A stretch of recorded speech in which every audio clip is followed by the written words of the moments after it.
Welcome to Real Flix Reviews. We're like a book club for people who hate reading. This month we're doing forum films, so we picked the movie Red Violin, made in 1998, and we bring you movie news at the end of the program.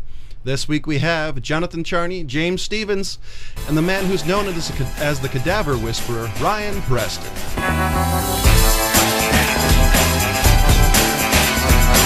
This week we're doing the Red Violin, and it was Ryan's pick. And Ryan, what's this movie about?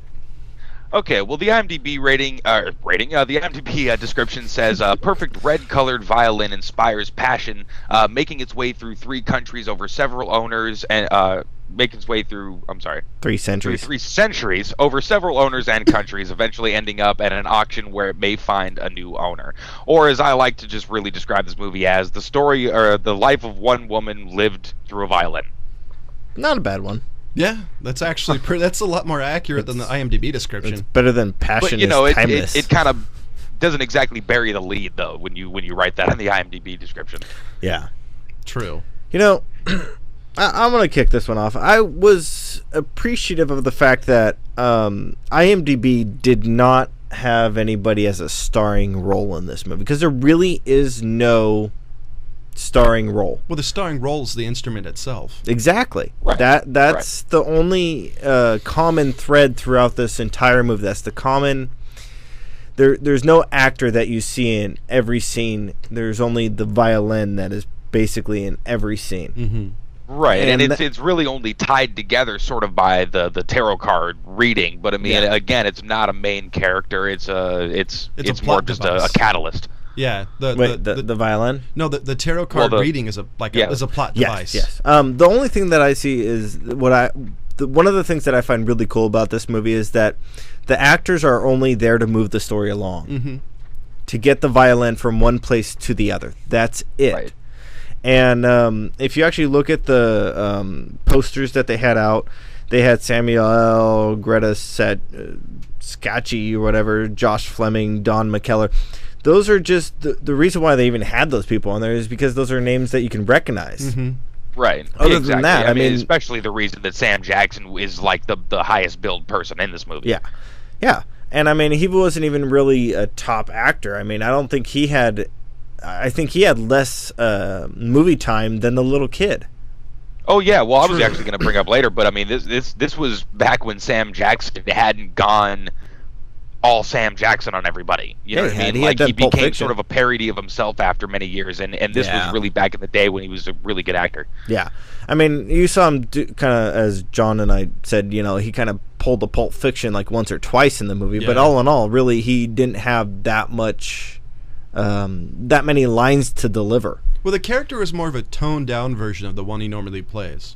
Right, much more toned down. Like I said, he became sort of a caricature of himself in later years. Yeah, that's pretty much what like you said, he's pretty much playing the same role over and over and over again in multiple movies. But if you look at him in a movie like this, he has really great acting ability. Yeah. You're right, though. I love that the billing is funny because it's just like Steven Seagal in Executive Decision. Yeah. He was in the first 5 minutes of the film, and that's it. Yeah. I mean, because that's one of the things I appreciated about this movie is the fact that they're not using... Most of the scenes that have actors in this movie are played by people who don't really have a lot of Hollywood blockbuster movies under their belt. Yeah. Right. Well, and look, I mean, even though they had some names to throw into this thing, this was a movie with a $10 million budget. It didn't even make its budget back. I think it made maybe $9.4 million. Really? So, I mean, it did not have any kind of box office life at all. I can see it. It should have. It's a great movie. It's a great movie, but it had a lot of cult, notoriety after the fact. This isn't this. I could definitely tell that this wouldn't have been a movie that made it in modern theaters. Not when you got movies like Star Trek Into Darkness, Pulp Fiction. But this is 98. Right. Even then, this wasn't the type of '90s movie that would have made it. Actually, looking up the director, François Girard. Girard. Yeah, I think it's Girard. Anyway, he's from Canada. If you actually look at his thing, he does not... To be fair, he's from fucking French Canada, so, It's Canada. Sorry to our Canadian listeners. Yeah. Or watchers. Whatever. Anyway, he doesn't really have very many movies. He's got Silk, 2007, and then he's got some movies that are more like music video type things like Bach. Right, he's done a couple of shorts Yo-Yo and stuff Ma like that, you know? and 32 short films and things like that. He's really got nothing, but this movie should have jumped his career, and unfortunately it didn't, because I really do appreciate what he did here. Yeah, my favorite part of this entire movie is how it switches languages so well. Yeah. That's the part I thought when I saw it, hold on. Well, when I saw it, I was like, that was really well done. That was because that could have gone good or bad. But the way they tied it in with the multiple languages, the multiple characters, I thought was one of the best part about this movie. You weren't stuck listening or reading to one language. It was very well done. Yeah. Right. Well, and it almost it gave you something almost new to do. Well, because you're already reading most of the movie anyway. So anybody who's got a thing about that, you're already halfway there. And then to be able to sort of, like you said, go on this journey through these countries and then hear all the different languages, it really brings you into the context of where you are. You know? Yeah. And, I appreciated the fact that you got taken into different eras, not only different eras, but different cultural things. Like when you go from Italy to France to Vienna and then you go into communist China and the drastic change that came in there, and then you see you get introduced to the brainwashed culture of the communist era, and I thought that was really, really cool. And then before that, you kind of deal with some gypsies and kind of how they go on, and the design sensibility of every era and every town and where they were in there were really well done. Yeah. It wasn't. It wasn't. I've been saying this for a while. I'm sorry to cut you off, John. No problem. I was just, the design sensibility is really well done. I mean, it looks like you're in there. Doesn't look like a Hollywood, back lot that they use for every movie, Yeah. Right. Well, I've said this for a while that something about the mid '90s. It was kind of this sweet spot of CGI existed, but it wasn't as wide. Obviously, it was widely used. It was used really, really sporadically. So when you had something like this, a period piece, there was no way to rely on anything but just like great sets and great costume design and great score and the acting and stuff like that. These are the things I had to rely on. And in the mid '90s, you almost had the peak of what we were able to do with practical effects and set design and things like that. Because after mid '90s and the early 2000s, that's when CGI started to replace a lot of those types of arts. Nobody makes miniatures anymore for destroying a city. Well, they CGI it. So they do, depending on the movie and the budget. Stuff like Lord of the Rings depending on the director's sensibility. Really, it's a lot of people have to fight for these kinds of things. Like, no, I want somebody to build this set legit instead of you having a green screen. Yeah, well, I mean, like Peter Jackson did for the Lord of the Rings and the Hobbit movie. There is some, but it's not as used as much as they used to, which is a shame because the best is the mix of the two. Yeah, I got a random question for you, Ryan. What's that? So, did you always think that Casper was the ghost of Richie Rich? That's random out of left field. That was really random, dude. Because, I mean, as far as I'm concerned, after seeing this movie, I'm convinced that Casper was the ghost of that little boy with the violin. He was Macaulay Culkin? No. Yeah, because maybe I was thinking you were talking about, is Casper the friendly ghost the ghost of Richie Rich, the Macaulay Culkin Richie Rich? No. Oh, to continue the baseball reference, I really want to shout like ball one or something. But, I mean, how much crap that little kid went through? And then all of a sudden to die like that? I would think he would come back as a ghost and haunt the crap out of people for years seriously. to go. Well, it's all his stupid-ass father's fault creating a metronome, man. If he hadn't invented the metronome, that kid wouldn't have had a heart attack at 180 beats per minute. Dude, that metronome was cool, though. By the way, that sounds like a great name for a band, Death by 180 Beats. Yeah. Death by metronome. It's really what it was. I love the scene though when that poor kid drops dead. You see the face of the guy who was going to plane from, just kind of like whatever, and you see his stepfather go, right? Just no, my money, my livelihood. Yeah, he didn't give a damn about the kid. It was the fact that the only chance he had to redeem himself just killed over. Well, there went his golden goose. I thought it was funny that he's kind of like at that last moment, he's like, so what happened to the violin? Yeah. Right. And then they're like, oh, well, we couldn't give it to another child. And you see his face light up like, oh, thank Christ. And then then they're like, so we buried it with them. No. And I always expected that guy was the one that broke in there and stole it. But it was always the gypsies. You gotta blame the gypsies for that, What's a European movie? They gotta blame the gypsies. I was like, really? The gypsies are the ones that are gonna go and rob some poor little kid outside an orphan? Well, it had to have been the dad. And they're, but if you're gypsies, you see a musical instrument being buried with a kid, the kid's not gonna use it. Yeah, Come but on. they didn't see it. They came across it later.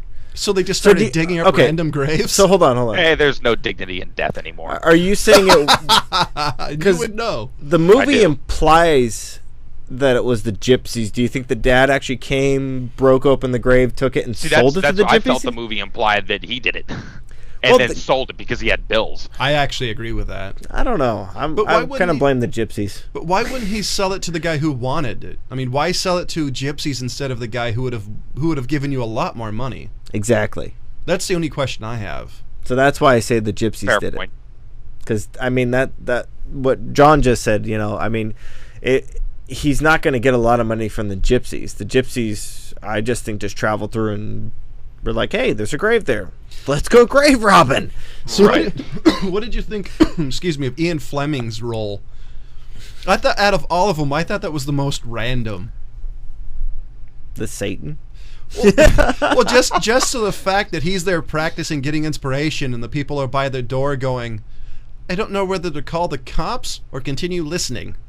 Because they're worried. I mean, there's an odd noise coming from his room. Well, right. I gotta say that. I mean, that the way they portrayed him, he supposedly had a lot of talent. Because I mean, that violin was going quite a bit. Yes, true. A lot of beats there. Yeah. He kept the rhythm. I love that conductor's face. When he was about it, when he said, we're going to play this, and he sticks his hand out like, stop! Yeah. Throws the thing down, son of a bitch! Runs out of the room. Yeah, because I told John, I'm like, this is actually one of the best parts of this movie. Is right there when he comes out, and he's just like, silence. I wish they did a more... James, did you and John watch this together, or did you watch it with your wife? Yeah, I watched it with John. My wife had some stuff to do, so she didn't get around to watching it. But she watched. Oh. Jen and I watched it like about 3-4 months ago. Oh, okay, cool. I was wondering if she'd seen it or what she thought of it. Yeah, she hadn't seen it before. Her and I sat down and watched it, but yeah. The only thing because I stumbled across it on Netflix, and I thought, hey, that's a great movie to have on Netflix. Yeah, it is a good movie to have on Netflix. One of those like, oh yeah, I haven't seen that in a long time. Yeah, I do wish. Hey, you know what you should start doing, James? Is every week write down sort of your wife's woman's opinion on what we're talking about. Well, she liked this movie. She enjoyed it a lot. Anyway, well, the only thing I wish they did during that scene was zoom up on the crowd. When that whole thing happening. That's what I really wanted to see, because from far away you could see their reactions. But I wanted, that's the one part I wish they kind of zoomed up on the crowd instead of just that one gypsy lady. Yeah, so I do have a plot hole question. Okay. And Brian, being our specialist in this area, how long does it take for blood to coagulate in the Okay, this is a thing that I always wondered too. Well, not wondered, but okay, let's just put this out there. For those of you who have no idea why he's referencing that, I work at a mortuary on my other time. It's because you're ruining it. But you should have said, because he took the blood of his dead wife and used it to, lacquer the violin. Right. Well, see, my thing was I only until watching it again yesterday did I realize, oh, okay, he sort of mixed it in with the varnish, so it probably wouldn't coagulate once he varnished the But violin. how long was she dead before he did that? But it not that long. I mean, especially from the vein, as long as she wasn't bleeding. You know what I'm saying? Like continuously after she died. I mean, it wouldn't coagulate that quickly because he probably got to it that night. Okay. So you probably got at least a few days. Really? A few days? Sure. I mean, sure. Because I know that during the embalming process, they actually, take all the fluids out of the body. They'll take the fluids out of the body and then replace it with embalming fluid. And when they do that, usually the blood is still, it's not coagulated yet. Otherwise, the process would be really, really difficult. Okay, so my question to you was how long until they're have to use some fun little method to get the blood to come out. I mean, because that's what I was kind of curious about. Well, at a certain point, you just have to use really, really, really heavy chemicals. Okay. Yeah. So okay. Anyway, because that was kind of what I was curious about. Because I saw him take her out and then started cutting her. The way that he was sort of massaging the arm to get the blood flowing. That's almost the way that you have to do it with embalming fluid to get the embalming fluid to run through the body. So he pretty much, the director actually did some research there. Okay. Oh yeah, well I mean, just the simple fact that your heart's not beating, so your blood's not flowing. Yeah, it was a good little addition. Well, because I was curious because I've got this nice, lovely scar on my arm, and when I cut through the vein on that one, it, I was able to get the bleeding to stop. Like 5-6 hours later through the vein. So, but that's more of but it was exposed to air. It's hitting open air, and the blood's only coagulating on the surface. Yeah, so I was kind of curious about how long it would take if there's no exposure. See, my question is, does the heavy chemicals is the reason why Ryan chose the movie Super? Wow, that was a stretch, John. I got to give you that one. That was a major stretch. That was random. Yeah. Yes, it was. That was more random than Casper and Richie Rich. Hey, at least mine had something to do with the movie. But hey, at least we can get off this insanely macabre topic of embalming fluid. Well, no, but that's a legitimate. Like I said, that was a legitimate plot in the movie. I mean, that's why the red violin was the red violin. And I was curious about how much. It's theoretically possible. You could mix blood with some varnish and some alcohol, some alcoholic compounds, and brush it onto a violin. My only real question would come down, when you mix that in there, how long would it really last? Would it last a couple of centuries? With the combination between it? That's my only real question. How long would it really break down?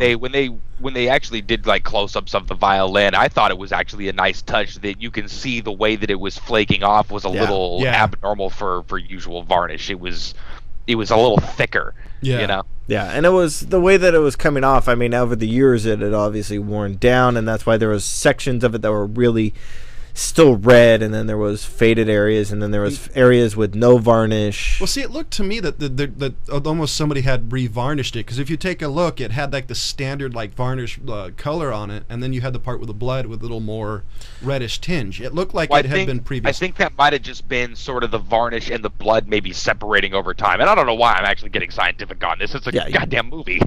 You are getting way into that. But like I said, I think that there was just the way that they tried to make it look like it was aging properly for that type of violin. That's all I think it was. I did think that the end of the movie really fit the rest of the movie, though. Yeah, how it absolutely. happened. Well, that's what I was gonna start talking about eventually. Is you pick any object that's been around for a long time. You know what I'm saying? Antiques, if you will. Every single thing has its own little story of the hands that it came across, and like, to me, objects can sometimes have better adventures than people, because they get passed around a lot more and travel a lot greater distances over much more vast periods of time. And so watching something like this, I thought it was a great sort of line through these times, like you said. Well, it starts out, I have a list of the places. It starts out in Cremona, where the violin was made, moves to Vienna, then to Oxford, England, Shanghai, China, and then eventually into Montreal. But but just the crazy story that this object had. You know what I mean? Like representing almost this woman's life. Mm-hmm. I mean, was a great way to tell a story of an object. You know what I mean? Because that's really what this was. You know, like this object and what this object has meant to certain people throughout history. You know what I mean? And there's a ton of those stories, but they never get told. You know what I mean? So that's why I kind of really always appreciated this movie. And that's where I love where the tarot cards came in, because that really the tarot cards that really extended the story. You know, when the lady's flipping it over and talking about it, and then it fades over to one scene.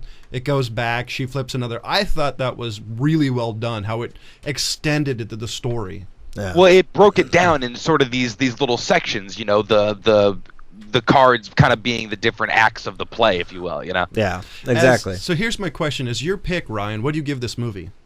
Oh man.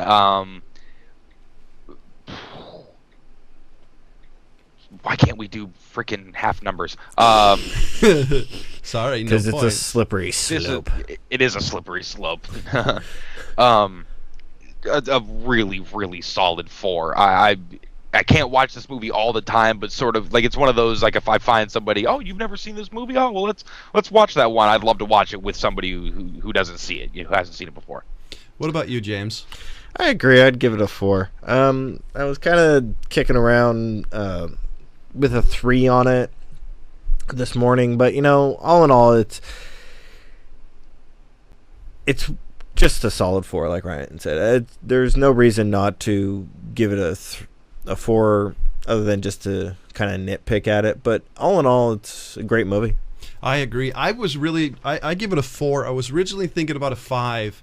But when you compare it to some of the other movies we've given 5s to, it just doesn't match up. But this is a strong 4. Yeah, that's exactly what I was thinking. And we're pretty much in the majority here. IMDb rating 7.6. Rotten Tomatoes top critic 73%, and the audience is at 90% on it. So I mean, it's a really well liked movie. Just didn't see the life in the box office where it probably needed it. Well, I think that the benefit, I think the problem people are going to have is the fact that this isn't a Hollywood-esque movie. This isn't an action movie. This is a fairly well thought out drama that actually has a story that you can really sink your teeth into, unlike like Transformers. And for I was going to say, for a $10 million budget, you can't see any better use of $10 million as far as costume design, set design, the places that they took this movie. It was an unreal use of that money. I mean, they stretched $10 million out. I thought it would have been at least 30 or 40 or more by the visuals. It would have been $60-70 million today. Yeah. Yeah. I mean, the fact they did it with 10 is quite an amazing feat to me. Yeah, right. It is. But as Ryan said, it was a different time, and they were able to work. I would say, at that time, a $10 million budget. I mean, you could work quite a bit with that. $10 million today, if you use the money properly, and like paying an actor some $100 million or some ridiculous, stupid amount that the actor's not worth. I mean, today $10 million's nothing, considering a lot of movies have $100 million budgets. Yeah. And then another $100 million advertising budget. Yeah. So now you have to make back $200 million, and then when you only make $140 million with your movie, then they consider it a flop. Exactly. Yeah, I'm still surprised that this movie hasn't made back its budget. I bet it has. That sales. shocked me, dude. And luckily, I think it has a lot of life on DVD. You know. Yeah, I mean, is this the current up to? Well, no, that was actually. I don't know their current. Their current gross. I don't think I have that site on here anymore. No, my guess is when they do on IMDb, it doesn't include. It's probably total box office sales. Yeah, I don't see them. Office. I don't see them including DVD sales because that's more of a long game. Well, I have a site that I had a site that does that. I have to track it down again. So Ryan, do you have any Do you have any movie news? I do actually. I got a couple of things here. Oh, wow. This first one actually comes out of Deadline.com, and this is going to freak out James. Medieval Times, the movie. Now, this is my question for you, James, and also John. Is Medieval Times? Does everybody know what this is, or is this sort of like a Southern California thing? Because I've grown up with the idea of Medieval Times But does everybody know what I'm talking about when I say that? I know what you're talking about, but I hope that's not what you're talking about. Yes, it is exactly what I'm talking about. Now, for those of you who don't know what I am talking about, Medieval Times is it's basically what they consider dinner theater, I suppose. And you go into this giant warehouse that looks like a castle made out of cardboard. Cardboard and have at thee, scoundrel. And cheap wood. You sit down in these sections. Those of you who've seen Cable Guy, you might know what I'm talking about. I think it's the only movie that it was portrayed in. No, there was like and Harold that Kumar, I know isn't of, it? and I can't think of the Harold Kumar. No, I don't think so. But anyway, so you sit down, and then while eating giant things of chicken or prime rib, you watch people joust and sword fight. Now this is a franchise, from what I understand. You don't get any knife or fork. And they're making a movie out of it. Yeah, now the two companies that are involved in this, the two producing companies are Bender Spink and Broken Road. Bender Spink you might know because they have some notoriety because they're about to start production on Hangover 3. And then Broken Road are the wonderful people that brought you the unbelievably brilliant film Jack and Jill, starring Adam Sandler. Okay, so I'm going to do a little prediction here that this movie's going to suck out loud.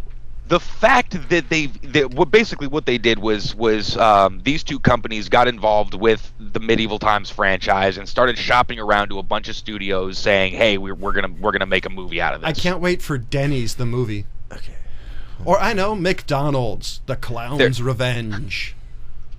If anybody out there knows who Adam Carolla is, he's got a great joke about Medieval Times. He says, "You know what I really need with my prime rib?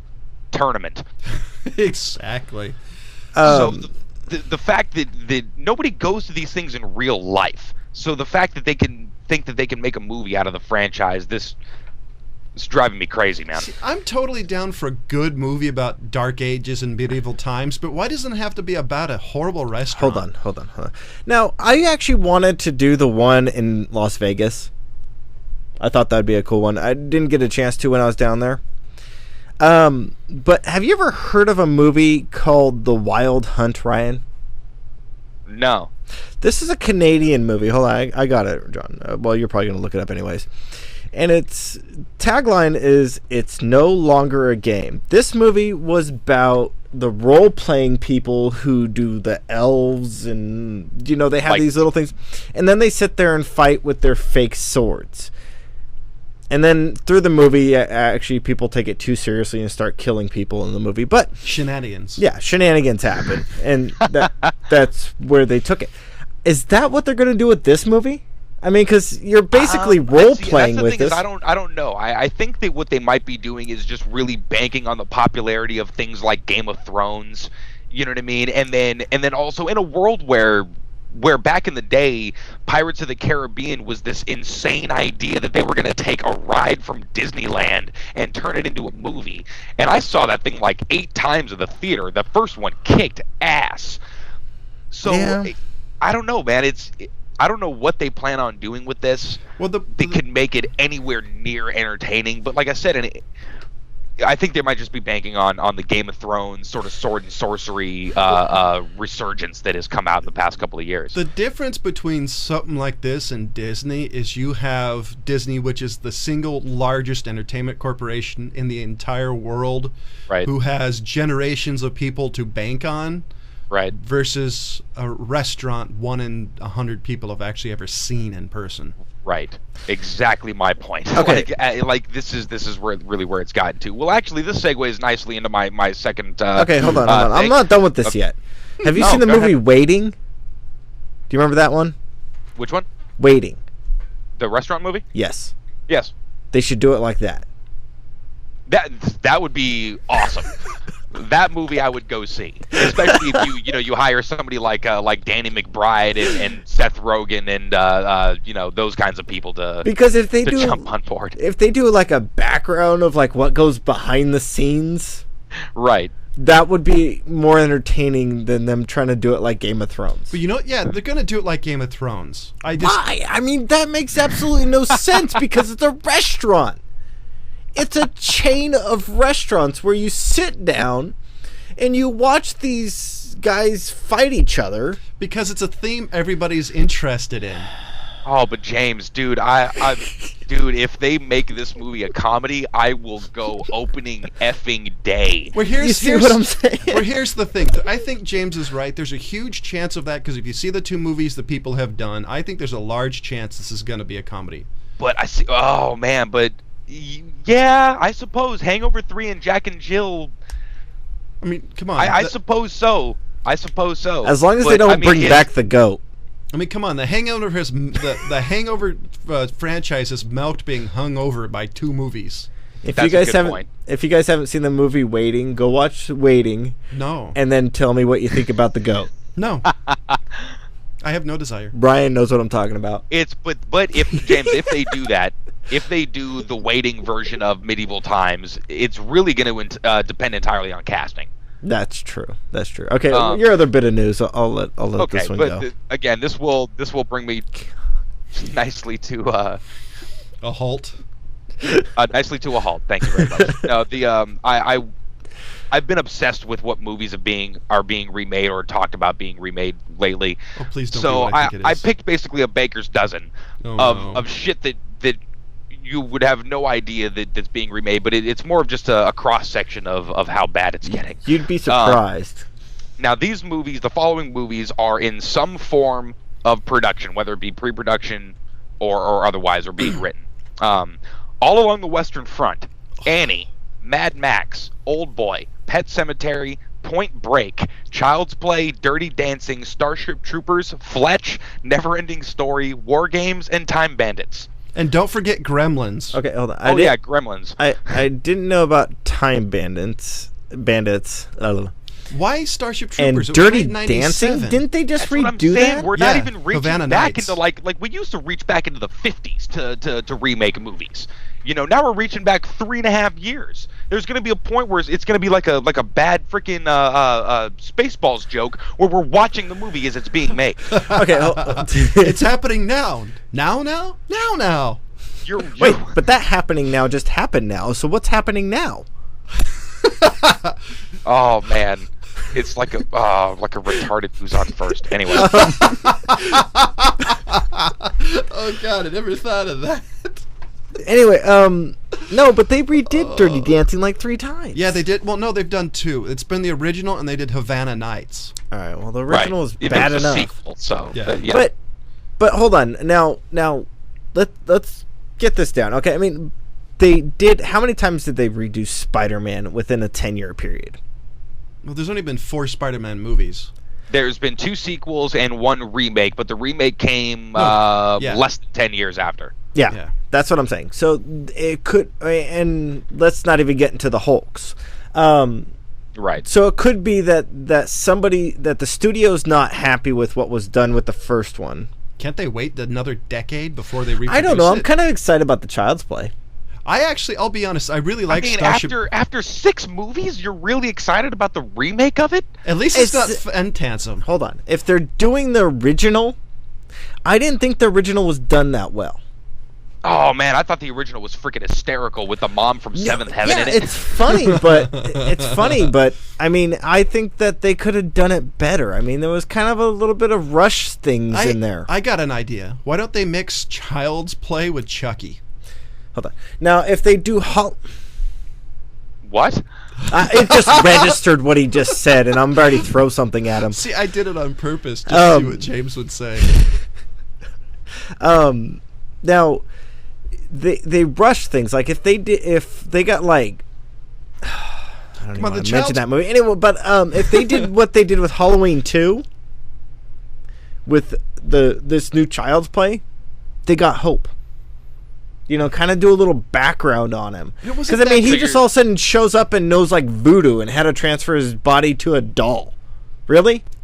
Really? This guy who's a petty thug? So we're already dealing with a serial killer who transferred his existence to a doll. Okay, so how how much more hardcore do you expect this to be? I mean, I want to know where the hell he's. Oh, okay. You want there to be a little science in it. I get it. No, I want to know what the hell this guy all of a sudden just randomly knows. Okay, we're getting on this. Basically, what James is talking about is he wants backstory to the killer instead of just showing up in a doll. What he's saying is, like, who was the person who became the doll? Yeah. So you want the Chucky? Batman Begins of Child's Play? Yes, that's what he wants. That's what I'm asking for. That's what I'm asking for, because they basically what you come in on Child's Play is the serial killer who's running from the cops, and then all of a sudden knows that he's going to be caught, isn't going to be caught alive, goes into a toy store, the toy factory, wasn't it? No, it was a toy store. Oh, okay. And transfers himself into this doll. A creepy doll that looks like my buddy from the 80s. Yeah. So just randomly, that's what you come in on in like the first 10 minutes of this movie. I'm sorry. Because obviously there's no kind of thought behind it other than like, hey, wouldn't it be cool if this guy, the serial killer, was in a doll and the doll killed people? Now, once you've thought of that, it's like, how do we get to that point as quickly as possible so nobody asks any fucking questions? Well, I'm asking the questions, so screw you. Give me the answers. I don't know. Well, hey, look, you and whoever the hell else is remaking this movie is apparently asking questions. So, anyways, my only question is: do they need to remake bad horror movies from the 80s? I mean, they're making. No, listen, that's why I brought this list up. Do they really need to remake any of these? Well, hold on. They just released another Starship Troopers spinoff, Marauders 3. What was it? Last year or was it this year? Oh, it's been a couple of years, but yeah. No. Marauders. The most recent one was like 2012 or this year. The latest one was like 2011 or something like that. No, it got released straight to DVD. Yeah, and this one had Casper Van Dien in it, who was in the original. I'll be honest, I like the original, but it's not that good. I don't know how you can make a non-campy version of Starship Troopers. It's just not. Starship Troopers 3, Casper Van Dien, 2008. I told you. No, there was another one. 2012 was Starship Troopers Invasion, but that didn't have anybody interesting in it. Yeah, that's it. That's what I was trying to think of. The Invasion was a cartoon, though, wasn't it? I don't know.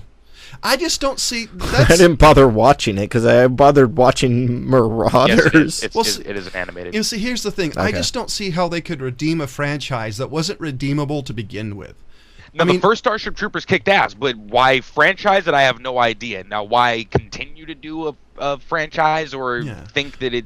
I don't know. It's becoming the universal soldiers of movies. The first one was good, but everything after that sucked. Well, I was going to say the Stargate of movies, but same thing. Did you just pick on Stargate? Yes, he did. Well, yeah, the first one kicked ass. I love that. But then everything else after that, it's like, what the hell? How did this franchise become that popular?